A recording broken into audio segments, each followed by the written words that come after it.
One Piece récapitulatif numéro 14, Skypiea. Après avoir pris le Knock Upstream en direction des îles Célestes, les Mugiwara se retrouvent sur une mer de nuages. Ils y découvrent une faune remarquablement bien adaptée, mais sont rapidement attaqués par un homme masqué qui semble pouvoir courir sur les nuages. Mais les Mugiwara ne se sont pas encore habitués à la rareté de l'oxygène à cette altitude, et se font facilement battre par leurs assaillants. Heureusement, un nouveau personnage arrive en chevauchant un drôle d'oiseau et fait battre en retraite l'homme masqué. Ce sauveur inopiné se présente comme étant Ganfor, le chevalier du ciel. Il s'avère être un mercenaire et propose ses services de protection aux Mugiwara.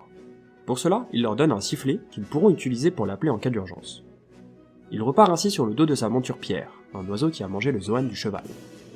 Les jeunes pirates continuent de naviguer sur la mer de nuages et finissent par atteindre Skypiea, la tant attendue île céleste dont ils ont récupéré la carte pendant l'arc précédent.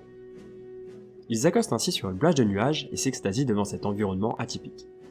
Ils rencontrent alors Pagaya et Konis, un père et sa fille natifs de l'île. Ils les accueillent chaleureusement et leur expliquent les particularités des îles célestes et notamment la technologie des dials, au cœur de la vie des villageois. Les dials sont des coquillages célestes qui peuvent produire du vent, de la lumière ou un son par exemple, en fonction de leur type. Ainsi, les brushes dials, qui génèrent du vent, peuvent par exemple servir de moteur aux embarcations appelées wavers, et peuvent aussi être utilisés sur des surfs ou encore des chaussures, comme l'assaillant masqué un petit peu plus tôt. Konis et Pagaya expliquent également que Skypiea est constitué de nuages solides, où se situe Angel Beach et où vivent les civils, mais aussi d'une partie nommée Upper Yard, qui est constituée de terre, ce qui est unique pour une île céleste et a poussé ses habitants du ciel à vénérer cette terre. Ener, le dirigeant du pays qui possède le titre de dieu, ainsi que ses hommes, sont les seuls à être autorisés sur Upper Yard. On apprend également que 6 ans auparavant, le titre de dieu était détenu par Ganfor, mais Ener et ses hommes sont arrivés sur Skypiea et ont chassé le chevalier du ciel pour prendre sa place. Leur acquis de l'observation, qui leur permet à la fois de tout savoir des faits et gestes des villageois, mais aussi d'anticiper les mouvements de leur adversaire en combat, les rendent intouchables par les habitants de Skypiea. Malheureusement, cet accueil prend fin brutalement, puisque les bérets blancs, qui sont la police de Skypiea, ont appris la présence de pirates et débarquent pour arrêter les Mugiwara. Mais bien sûr, ces derniers n'en ont rien à faire, et rétament les bérets blancs qui battent en retraite mais les avertissent. Les 4 prélats, qui sont les hommes de main d'Ener, se chargeront d'eux. Les Mugiwara décident donc de prendre leur distance avec Konis et Pagaya pour ne pas les mettre en danger. Mais avant ça, Luffy, Sanji et Usopp vont récupérer quelques provisions chez leurs nouveaux amis, tandis que Zoro, Nami, Chopper et Robin préparent le Going Merry à repartir. Mais alors que Luffy, Sanji et Usopp arrivent chez Konis et Pagaya, le Going Merry et le reste de leurs compagnons se font enlever par un homard géant. Pagaya explique à ses invités stupéfaits qu'il s'agit du coursier de Dieu chargé de transporter les offrandes qui lui sont destinées. Ainsi, Zoro, Nami, Chopper et Robin sont amenés de force à l'autel sacrificiel situé à l'autre bout d'Upper Yard. Mais les 4 pirates sont en réalité plus des otages que des offrandes, car leur enlèvement a pour but de pousser leurs camarades à se laisser soumettre au jugement divin. Ce jugement divin consiste à voyager à travers Upper Yard en passant 4 ordalies, c'est-à-dire 4 épreuves, que dirigent les 4 prélats de Dieu, pour atteindre l'autel sacrificiel. N'ayant pas vraiment le choix, Luffy, Usopp et Sanji décident de relever le défi et embarquent donc sur un waver appartenant à Konis. Pour atteindre l'autel sacrificiel, ils doivent suivre une Milky Road, c'est-à-dire une route de nuages liquides créée par les habitants de Skypiea. Mais bien des dangers les guettent, entre pièges mortels et monstres célestes impitoyables. De leur côté, les sacrifiés ont été déposés sur l'autel sacrificiel au milieu d'un lac de nuages. Mais ils ne comptent pas rester les bras croisés. Zoro, Nami et Robin décident donc d'explorer les alentours pendant que Chopper reste garder le Going Merry. Ailleurs sur Upper Yard, les 3 autres Mugiwara sont arrivés à la première ordalie et rencontrent le prélat Satori. L'épreuve consiste à rester sur leur embarcation jusqu'à ce que la Milky Road quitte la zone. Rien de compliqué au premier abord, mais des milliers de ballons nuages flottent dans les airs et se changent aléatoirement en explosions, armes ou monstres au moindre contact. Un vrai casse-tête auquel vient s'ajouter Satori et son combo acquis de l'observation et Impact Dial qui en font un combattant redoutable. Malgré tout, Luffy et ses compères parviennent à le vaincre et à sortir de l'ordalie. Malheureusement, la situation est bien pire pour Chopper, puisque le prélat Shura est venu lui rendre une petite visite sur le dos de son oiseau cracheur de feu. Le jeune médecin comprend tout de suite qu'il ne fera pas le poids et appelle Ganfor grâce au sifflet. Malheureusement, le temps qu'il arrive, le prélat lui a infligé de nombreuses blessures et a même détruit le mât du Going Merry. Finalement, le chevalier du ciel arrive et entame une bataille céleste avec le prélat. Malheureusement, malgré un combat très serré, Ganfor finit par se faire transpercer par la lance enflammée de son adversaire. Concernant l'exploration des 3 derniers sacrifiés, ils découvrent des ruines enfouies sous les racines des arbres titanesques de Upper Yard et comprennent la vraie nature de cette île. Il s'agit en réalité d'une partie de l'île de Jaya qui a été propulsée dans le ciel par le Knock Upstream il y a 400 ans. Ils comprennent également que la cité d'or découverte par Montblanc Norland 4 siècles plus tôt se trouve donc quelque part sur Upper Yard. Cependant, lorsque cette partie de Jaya s'est retrouvée propulsée dans le ciel, elle était encore habitée. Mais à l'époque, son peuple en a été chassé par les habitants de l'île céleste et ont dû se réfugier dans un village caché dans les nuages environnants. C'est de ce peuple, appelé Chandia, qu'est issu l'assaillant masqué du début de l'arc. Mais ils n'ont jamais renoncé à leur terre natale et affrontent depuis des siècles le reste des habitants célestes pour récupérer leur terre. Mais la situation s'est empirée depuis l'arrivée d'Ener il y a 6 ans. Dans cette tribu, Eiza, une enfant possédant le Haki de l'observation, aperçut la défaite d'Atori et la présence sur Upperyard de Ganfor, qu'il considère comme un ennemi. Le meilleur combattant et chef du village Wiper juge que cette situation pourrait profiter à une attaque surprise contre Ener et ses hommes. Les guerriers Chandia partent donc pour un raid sur Upperyard, armés de dials et d'armes à feu. Et cette situation tombe à point nommé pour Luffy, Usopp et Sanji, qui profitent des affrontements entre Prela et Chandia pour traverser les 3 dernières Ordali abandonnées. Ils parviennent ainsi à l'hôtel sacrificiel à la tombée de la nuit, tout comme Zoro, Nami et Robin, qui rentrent de leur expédition. Ils s'accordent ainsi une nuit de répit pour soigner leurs blessures et s'occuper de Ganfor. De plus, pendant la nuit, Usopp remarque un étrange intrus aux airs de fantôme qui répare tant bien que mal le mal du Going Merry. Malheureusement, la soirée n'est pas aussi réjouissante pour les Chandia, qui ne sont pas parvenus à vaincre un autre prélat et comptent de nombreux blessés dans leur rang. Ils ont donc décidé de se replier pour la nuit et de retenter leur chance le lendemain, plus déterminés que jamais. Le lendemain justement, les Mugiwara décident de se séparer en 2 groupes. Le premier, composé de Luffy, Zoro, Chopper et Robin, sera chargé de se rendre aux ruines de la Cité d'Or, tandis que les autres prendront le Going Merry fraîchement rafistolé pour quitter Upperyard par la Milky Road, afin de revenir ensuite récupérer le premier groupe sur la côte de l'île. Les combats reprennent ainsi entre Chandia et Prela, mais prennent un chemin différent, puisque Wiper parvient à vaincre très rapidement Shura grâce à un Reject Dial, un dial presque disparu qui génère un choc tellement puissant que le bras de Wiper est en miettes après son utilisation. Du côté de Luffy, Zoro, Chopper et Robin, ils ont dû se disperser après avoir été attaqués par un serpent géant sacrément résistant. Et malheureusement, une fois séparés de Robin, Luffy et Zoro sont incapables de se diriger vers la Cité d'Or, tandis que Chopper se préoccupe plus de fuir les innombrables combats que de s'y rendre. Et en se perdant, Luffy tombe sur Wiper, qui engage le combat. Les techniques et armes inhabituelles du Chandia font jeu égal avec le capitaine pirate et ses pouvoirs élastiques, jusqu'à ce qu'il tombe, sans s'en apercevoir, dans la gueule du serpent géant. Pendant ce temps-là, l'archéologue des Mugiwara arrive aux ruines de la cité antique Chandoria et découvre qu'elle était très prospère il y a 1100 ans, avant de quasiment disparaître pendant le siècle oublié 300 ans plus tard. Cette découverte lui donne l'espoir d'en apprendre plus sur le siècle oublié, dont elle rêve de percer le secret. Mais alors que Nami, Usopp, Sanji et Ganfor se pensent en sécurité en s'éloignant des combats, c'est tout l'inverse qu'il se passe, puisque Ener en personne vient leur rendre visite. Évidemment, il n'est pas venu pour prendre un thé, et met KO Sanji et Usopp d'une simple pichenette, grâce à son fruit du démon surpuissant, le Logia de la foudre. Il s'éclipse ensuite pour aller mettre KO des guerriers Chandia. Ne pouvant rester à rien faire, Ganfor décide de partir au sanctuaire de Dieu, situé au-dessus des ruines de Chandoria, où son ancienne armée est obligée de collaborer au projet d'Ener depuis 6 ans. Les choses se gâtent aussi pour Chopper, qui pense enfin avoir réussi à fuir les combats. Mais alors qu'il arrive aux ruines de Chandoria, il tombe sur le prélat Gedatsu et son Ordali des marées. En plus des maintenant habituels dials, il utilise des nuages Vasonimbus, qui ont des propriétés identiques au sable mouvant. Après avoir longtemps subi les attaques de son adversaire, Chopper réussit finalement à perturber son Haki de l'observation et parvient à le mettre KO grâce à sa forme Arm Point. Sur la Milky Road, Nami tombe sur Konis et Pagaya qui ont décidé de leur venir en aide et ont, en chemin, récupéré Eiza, la petite Chandia qui possède le Haki de l'observation, qui s'apprêtait à être dévorée par des monstres en se rendant sur Upperyard.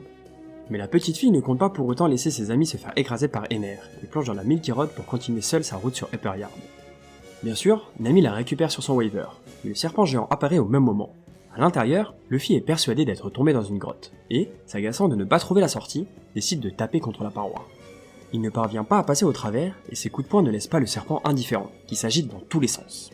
Nami prend logiquement peur, et, en cherchant à fuir le monstre, elle s'enfonce dans Upperyard avec Eiza, laissant Konis et Pagaya s'occuper de Sanji et Usopp sur le Going Merry.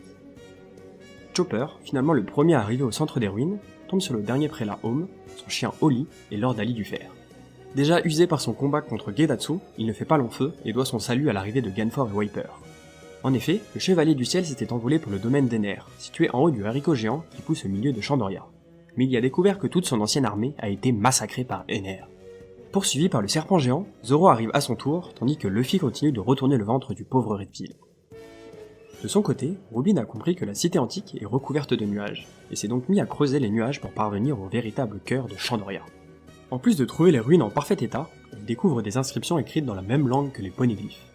Elle comprend ainsi que la Cité d'Or a disparu en tentant de protéger un poneglyphe qui est censé se situer au niveau du grand clocher d'or de Chandoria. Mais alors qu'elle part à sa recherche, elle tombe sur Ener qui s'étonne qu'elle ait découvert cette partie des ruines de la cité et lui explique qu'il a déjà récupéré tout l'or de Chandoria. Robin lui demande alors s'il a aussi récupéré le clocher en or, mais Ener n'en connaît pas l'existence.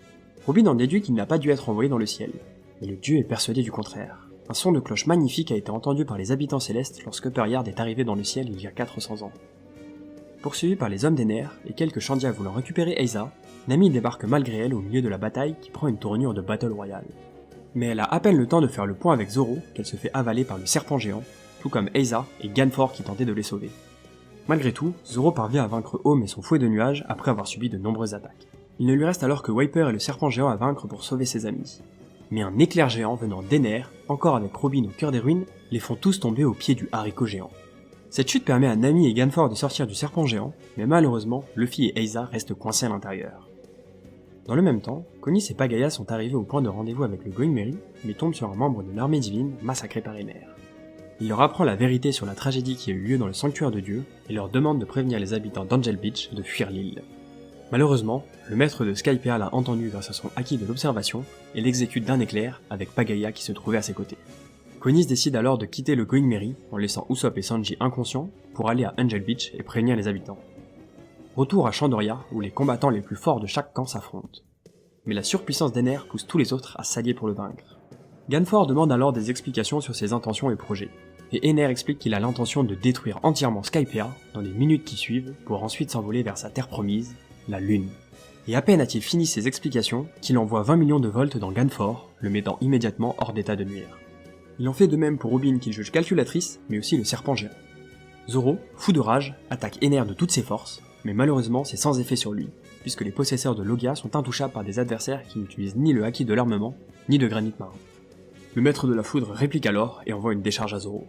Le dernier combattant debout est donc Wiper, mais c'est aussi le mieux équipé, puisque ses chaussures sont constituées de granit marin. Il réussit ainsi à surprendre Ener et utilise son Rejectial pour le frapper de plein fouet. Il pense ainsi avoir sacrifié son bras contre la vie d'Ener, mais celui-ci s'envoie lui-même une décharge pour se réanimer avant de lui envoyer un oiseau de foudre et le mettre KO. Nami, dernière debout, complètement désemparée, demande à Ener de le rejoindre pour éviter la même sanction que ses camarades. Ener accepte et l'emmène à son QG, où il lui présente l'Arche Maxime, un gigantesque navire fabriqué depuis 6 ans par l'armée divine avec l'or de Chandoria. Ce bateau est en réalité un navire volant qui fonctionne grâce au fouet de la foudre d'Ener. Il compte l'utiliser pour se rendre sur la Lune. Dans le même temps, Luffy et Eiza réussissent enfin à sortir du serpent géant électrocuté. Ils découvrent les corps calcinés de leurs amis, et, après avoir échangé avec une Robin semi-consciente, ils se précipitent vers le QG d'Ener grâce au acquis de l'observation d'Eiza. À l'autre bout de l'île, Konis est arrivée à Angel Beach, où elle explique la situation aux habitants et les convainc de s'enfuir. Le béret blanc décide de prendre en charge l'évacuation des civils, tandis que Konis retourne au Going Merry. Au QG d'Ener, le combat final s'apprête à débuter avec l'arrivée de Luffy. Toujours très confiant dans ses pouvoirs, Ener s'attend à une nouvelle victoire facile, mais le capitaine des Mugiwara s'avère être le pire adversaire possible. En effet, grâce à son corps en caoutchouc et ses propriétés isolantes, Luffy n'est pas du tout affecté par les attaques électriques d'Ener. Mieux encore, il parvient à le toucher sans avoir utilisé de granit marin ou de haki de l'armement. Mais malheureusement, ça ne fait pas tout. Une fois l'effet de surprise passé, Ener peut encore compter sur son haki de l'observation pour esquiver les attaques de Luffy, ainsi que sur sa vitesse pour le frapper avec un trident en or. De plus, l'issue du combat devenant incertaine, Ener décide de lancer les grandes manœuvres en faisant décoller son bateau, puis générer un orage géant au-dessus de Skypiea pour faire disparaître l'île céleste dans une pluie d'éclairs. Mais alors que Luffy reprend le dessus dans ce 1v1 d'anthologie, Ener utilise son pouvoir pour remodeler l'or de son bateau afin de bloquer la main de Luffy dans une boule d'or géante et l'envoyer par-dessus bord. Le maître de l'île s'apprête alors à en finir avec Skypiea d'une ultime attaque en concentrant tous les nuages d'orage en une boule d'éclairs, mais Luffy fait son retour juste à temps, fonce dans le nuage pour rassembler toute l'électricité ambiante dans la boule d'or et ainsi disperser le nuage d'orage. La menace planant sur Skypiea étant écartée, Luffy met ses dernières forces dans un coup de poing en or magistral qui envoie valser Ener jusque dans le clocher de Chandoria, perdu dans les nuages. La cloche retentit ainsi pour la première fois depuis 400 ans, sonnant la fin de la tyrannie d'Ener sur Skypiea, mais aussi la fin du conflit entre Shandia et habitants d'Angel Beach, ainsi que la fin de la recherche désespérée d'or de Mont Blanc Cricket et le retour de la vérité sur son incroyable ancêtre, Mont Blanc Norland. Les Mugiwara partagent ainsi cette nouvelle victoire avec les habitants célestes autour d'un grand banquet. Mais tout n'est pas encore fini, notamment pour Robin qui peut enfin mettre la main sur le poneglyphe du grand clocher d'or. Après l'avoir traduit, elle nous apprend que celui-ci révèle l'emplacement de l'arme antique Poséidon. Une information primordiale, mais dont elle se désintéresse car elle recherche avant tout des poneglyphes racontant les événements du siècle oublié. En revanche, elle s'aperçoit qu'à côté du poneglyphe a été gravé un message plus récent dans la même langue antique. Le message signifie « Ma route m'a conduit jusqu'ici, et je porterai ce texte jusqu'au bout du monde, Goldie Roger, pirate. » Elle s'étonne alors que Roger connaisse cette langue, qui est pourtant censée avoir disparu. Mais elle nous explique aussi ce que signifiait le message de Goldie Roger. Il a cherché à rassembler les poneglyphes afin de constituer le Rio Poneglyph, qui permet de découvrir toute la vérité sur le siècle oublié. Une fois les festivités finies, les Mugiwara repartent de Skypiea avec quelques objets en or offerts par le peuple céleste. Ils naviguent ainsi jusqu'à l'extrémité de la mer de nuages pour regagner Grand Line grâce à une pieuvre parachute géante. Skypiea est un arc riche en nouveaux personnages. Pourtant, très peu réapparaîtront plus tard. Et quand je dis très peu, en fait je devrais plutôt dire un seul, le tyran Ener. Et oui, même si Luffy l'a empêché de détruire l'île céleste, il est tout de même parvenu à s'envoler vers la lune avec son arche Maxime. Je ne vous en dis pas plus sur la suite de ces péripéties que nous découvrirons lors d'une mini-histoire riche en enseignements. En tout cas, Ener est un des personnages dont le retour sur le devant de la scène est le plus attendu, notamment grâce à son spectaculaire Logia de la Foudre, qui lui permettrait, comme l'a confié l'auteur Eiichiro Oda dans une interview, de prétendre à une prime d'au moins 500 millions de berries s'il naviguait sur Grand Line. Mais si les fans attendent autant son retour, c'est surtout parce qu'on n'a plus eu de nouvelles depuis son voyage sur la Lune. Et forcément, plus One Piece avance, moins il a de chances de réapparaître. Ce qui me fait personnellement penser qu'Oda a peut-être abandonné Ener. En effet, lors de l'écriture de l'arc Skypiea, il avait peut-être pensé à un retour fracassant sur Grand Line après son voyage sur la Lune. Mais, pour ne pas trop allonger l'œuvre, il aurait abandonné cette intrigue, comme il l'a peut-être fait avec l'intrigue liée à la ressemblance de Tashigi et Kuina par exemple. Quoi qu'il en soit, nous aurons l'occasion de reparler d'Ener lors de sa mini-histoire sur la Lune. Mais même si aucun personnage majeur n'est apparu dans cet arc, deux nouveaux éléments sont venus enrichir la diversité de One Piece, les îles célestes et leurs habitants. Concernant les îles volantes, on s'attendait lors de l'arc précédent à ce qu'il n'y en ait qu'une, et qu'elle soit isolée du reste de la civilisation à cause de son accès extrêmement compliqué dû au Knock Upstream. Alors même si en effet les contacts sont rares entre la Terre et le ciel, Ganfor a expliqué aux Mugiwara qu'il existe un autre moyen de se rendre sur les îles célestes, qui sont liées entre elles, bien que le voyage reste risqué. De plus, Ener et ses prélats viennent d'une autre île céleste, appelée Bilka. On peut donc en conclure que certains pirates à la recherche du One Piece empruntent cette route céleste pour remonter Grand Line, et que certains habitants de ces îles partent à l'aventure sur la route de tous les périls. Il est donc envisageable de retrouver des habitants d'îles célestes dans les prochaines péripéties des Mugiwara, un peu comme les hommes poissons qui ne tarderont pas à réapparaître d'ailleurs. Ouvrons la rubrique questionnement sur un des personnages les plus mystérieux qui soit apparu jusqu'ici. Il s'agit du pseudo-fantôme observé par Usopp en pleine nuit à l'hôtel sacrificiel. Le canonnier de l'équipage n'a pu que deviner sa silhouette dans le brouillard nocturne, mais il est clair que celui-ci a réparé le Going Merry dont le mât avait été arraché par Shura. Étrange. Mais ce qui l'est encore plus, c'est qu'il a également rendu sa forme originelle au bateau des Mugiwara. Je veux dire par là qu'il a enlevé les modifications apportées par Cricket sur Jaya et qui avaient permis au bateau de s'envoler vers Skypiea grâce au Knock Upstream. Et c'est bien là tout le mystère. Sur Skypiea, seuls les Mugiwara connaissaient la forme originelle du Going Merry.